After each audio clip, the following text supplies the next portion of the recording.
then another example I would like to give is when we worked with Erlend Samnøen, who did rewriting or a kind of a version of The Never-Ending Story on our main stage, a very different kind of project, a big project with a lot of actors and huge scenography and classical music and of course based on the very, very famous book that a lot of people know about, and also a very famous film that is at the base of it.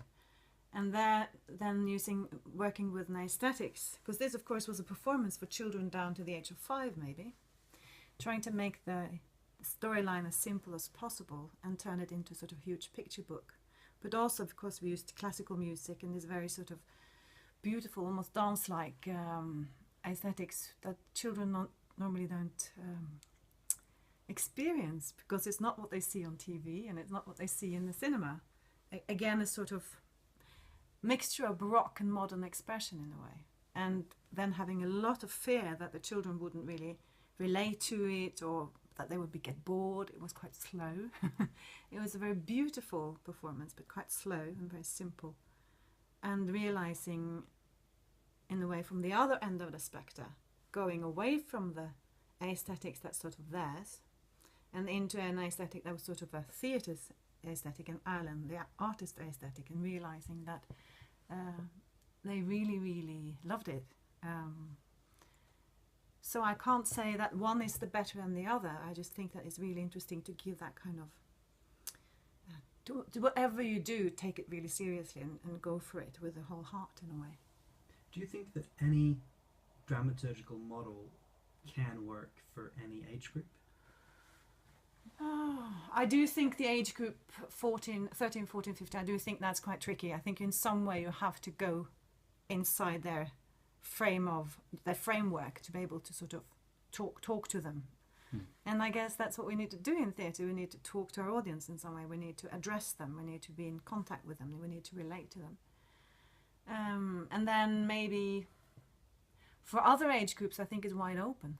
The next project we're going to do is an installation-based project, which is more like an installation than a performance. So again, it's a completely different dramaturgy. But you have to do it. You can choose the dramaturgy, which is very narrative-based and structured like a very sort of basic story, and you can also have really, really flat and almost like a landscape ballet-like dramaturgy with hardly any kind of action-based storyline at all, and it will work, but it will only work if you take what you do very seriously and it continues addressing the audience in a truthful manner. I could also, of course, tell you about some project that went really, really bad. That would be interesting, and also just knowing why. What was it that didn't work? Well, we did the project on a really, really good text, actually. It's called The Martyrer, or The Martyrs. And it's got a really, really hot topic. It's about a young boy turning extremist Christian and doing acts out of faith in a normal German school. So, I mean, and it's quite funny. And it's got a lot of... got the reasons to talk to young people in a way, and we did it as a part of what we call the series of Power series, which is supposed to be for young kids, and we toured with it, and we had a really good director, Kjersti Horn, prize-winning director. She usually does fantastic performances all over for grown-ups and kids, and it didn't work. It just didn't happen. And you can say the reason for it was probably because it in some way managed to talk its own language. It managed to be a performance that was inside its frames. It did what it did, but it no longer, I would put it like, it wasn't any more interested in the ones who was actually seeing it, hearing it and experiencing it. It's very strange when you do performances and they start turning in on themselves. They don't necessarily have to be bad. I mean, it hasn't to be bad acting or bad lighting or anything bad about them. It's just they start sort of referring to themselves. They start turning to be more interested in what's going on inside the performance and actually reaching out into the audience and having a dialogue with them. And because of that, it was sort of dead. It wasn't really provocative. It wasn't really funny. It was a bit provocative and a bit funny, but it wasn't really manifesting a real will to be anything else but just itself. When you're saying, just to make this really clear for the people who are listening, that it you know, a performance that starts just folding in on itself. Yeah. I've got a sense that you're not necessarily talking about, you know, breaking the fourth wall or not breaking the fourth wall. That it's something else. It's not just about whether you actually talk directly to the audience or not. It's something else. It's something else, yeah. Is there any way we can try to unpack what that something else is? Yes, but it's quite a big topic. It is, but I think it's really interesting. I'll try and sit a bit more comfortable. Yeah.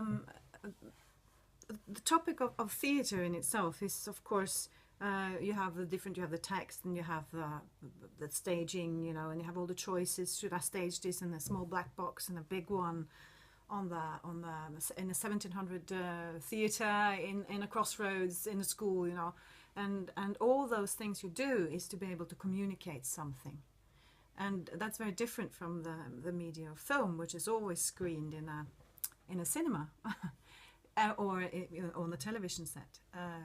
You don't. And there's a reason why those choices are very much different from producing a film or a book. You have to take into consideration the context of the actual performance and those who are seeing it, watching it.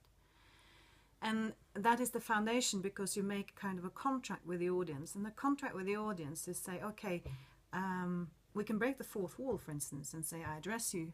And you can address the audience until your face turns blue, and they're not even interested anyway. Because there's no real, let me put it like this, there's no real interest in the feedback. You know, when you see a performance and you clap politely and you think it's all right, and you go out and have a sherry, and you forget about it, yeah? It's something to do with the feeling that this performance could not exist if there was an audience there watching it.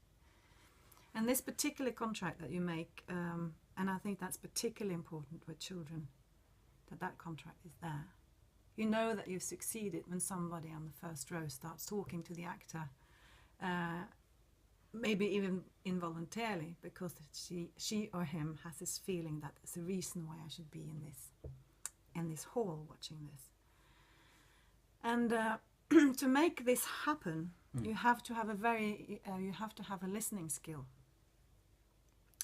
To be able to make the performance constantly breathe with the audience and listen to the audience and have those gaps in it, those little cracks in it, that makes the audience able to engage, not only as entertainment or as viewing something nice, but something that is there for them in that moment, happening now and never again, and never without them. Is there anything? Is that something that needs to be taken care of only by the performers and the director? Or can that be written into the text? I think it can be written into the text, and I think you can see differences between texts that are written with that kind of sensibility. But of course the director and the performer can put that into a text that isn't written with that sensibility.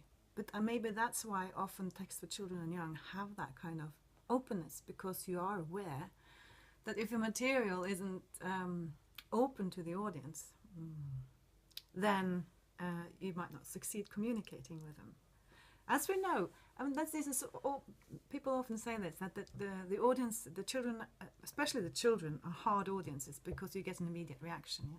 Yeah, they yawn, or they clap, or they laugh, or they get restless, or they, or the kids, or the people of the age between 12 and 18, they take up their iPhones and start, texting, while the grown-ups are more polite. So I guess that's why it often in the text for children and young is this kind of sensibility, that you are actually addressing someone, that are engaging in what you're doing.